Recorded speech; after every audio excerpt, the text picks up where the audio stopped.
All right, so now we're going to talk a little bit about market failures, exchange failures, trading failures, and perhaps market manipulation, right? Crypto.com CEO Kris Marszalek has urged regulators to probe exchanges after $20 billion in liquidations, far outpacing any previous market crash, including FTX. Kris called for a regulatory investigation into exchanges that suffered the largest losses following a record $20 billion in crypto liquidations over the last 24 hours. Regulators should conduct a thorough review of fairness of practices, asking whether trading platforms had slowed down, mispriced assets, or failed to maintain proper anti-manipulation and compliance controls during the crash. Regulators should look into the exchanges that had most liquidations in the 24 hours, he wrote, any of them slowing down to a halt, effectively not allowing people to trade. Were all trading prices correct in line with indexes? Data from CoinGlass showed that Hyperliquid led all exchanges in liquidations, recording $10.31 billion in wiped out positions. It was followed by Bybit with $4.6 billion and Binance with $2.4 billion. Other major platforms like OKX, HTX, and Gate saw smaller totals at $1.2 billion, $362.5 million, and $264.5 million, respectively. So as you can see, most of these losses occurred on Hyperliquid, which is, I don't know if you can even trade on that in the U.S. I didn't even think to check on that. In an announcement, Binance confirmed a price depeg incident involving Athena's USDE. BNSOL and WBETH led to forced liquidations for some users. The exchange said it is reviewing the affected accounts and appropriate compensation measures. The announcement came after some users reported loss due to platform errors.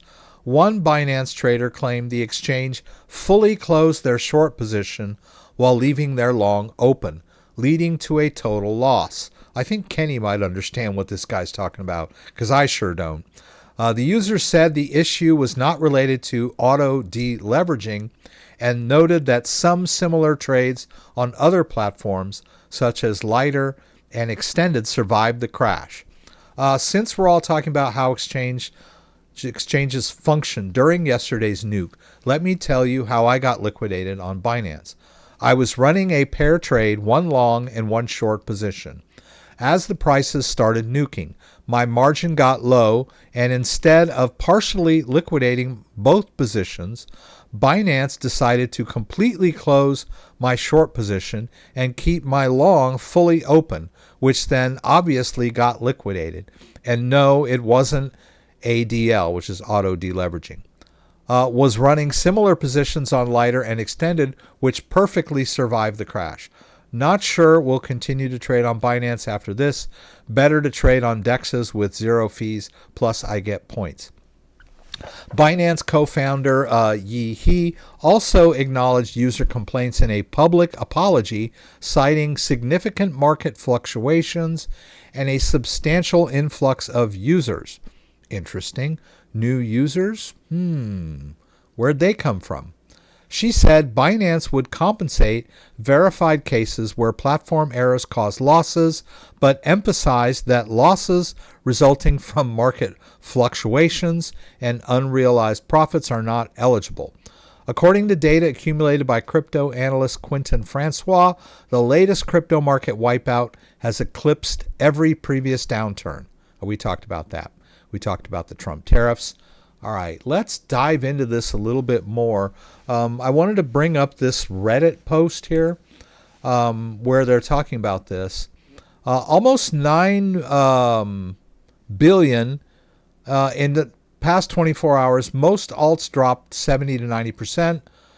Sui dropped 90% on Kraken. I believe this was a well-calculated event, and the hands behind it are dirty. Absolutely nobody saw it coming. Right? It's very unexpected because everyone was, it's October last week, and then all of a sudden on Friday, right as the markets were closing, Trump tweets and all hell breaks loose. Trump has announced tariffs, but this was something else entirely.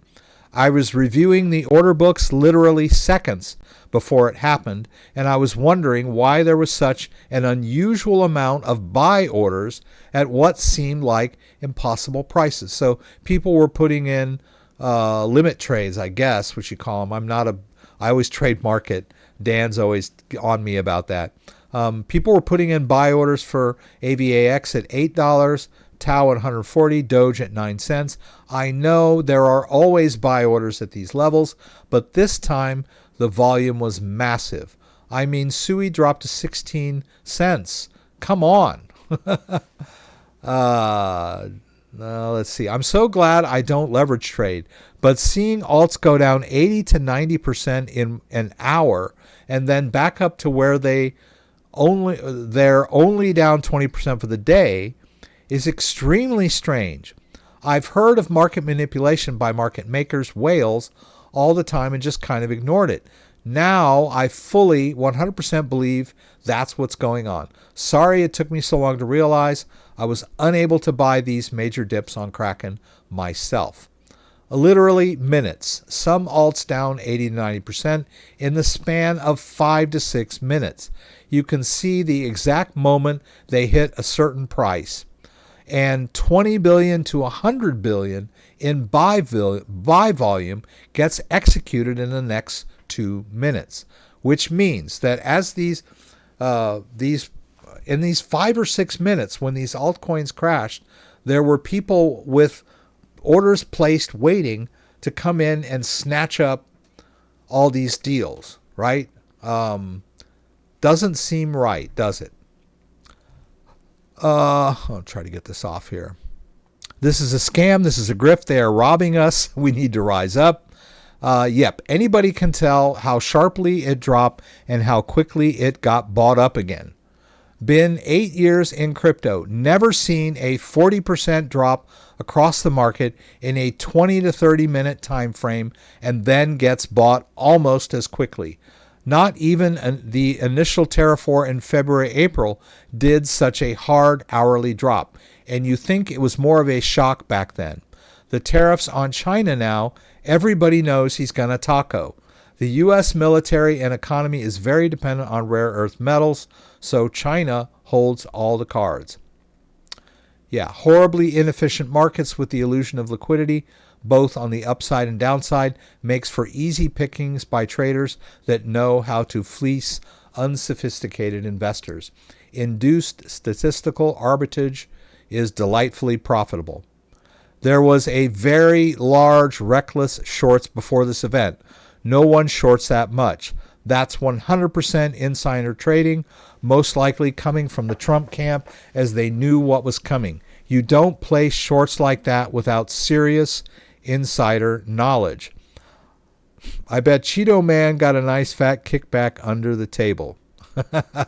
So the Redditors who are seem like they're paying attention are crying foul. I want to talk about exactly what happened yesterday and how it affected the crypto market and how it affected you personally. We'll see. You guys can throw out what you thought about and what happened to you yesterday. I, for one, did not lose a penny. I had all of my cryptocurrency on my hardware wallet, and it never went anywhere. And someone mentioned in the chat, I noticed earlier, that they lost a lot yesterday. I haven't lost anything because I haven't sold anything. So if you're a long-term trader, you don't take a loss until you actually make that trade. So as long as you're still holding, you really haven't lost anything, even though it is quite shocking to look at the value of your portfolio. Most of these losses were people that were trading leveraged and were in the futures market or trading options and stuff like that. And even some of these prices, those were future trading pair prices. Those weren't spot trading prices. So try to keep all of this in perspective. There may have even been some crazy market manipulation going on. So, and some exchanges failing to make trades, which led to losses and liquidations.